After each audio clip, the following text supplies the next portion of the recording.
అండి. బహుశా ఈ సంవత్సరం అంతంలో కొంతమంది అనుకుంటూ ఉంటుంటారు, ఈ సంవత్సరంలో ఇదేదో చేయాలనుకున్నా, ఏదో కొనుక్కోవాలనుకున్నా, ఏదో పొందుకోవాలనుకున్నా ఈ ఆశ ఇంకా నెరవేరలేదని.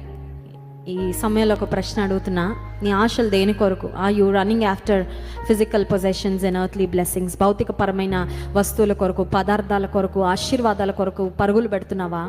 నా ఆశ అంతా నీ కోసం అయ్యా. I want to know more of you lord.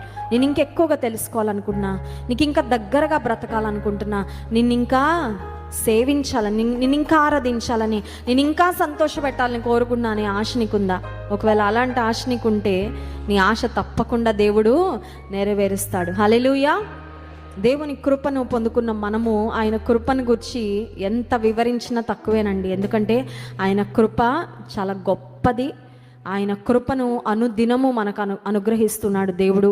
అంత మాత్రమే కాదు, నా కృప నీకు చాలు అని చెప్పాడు.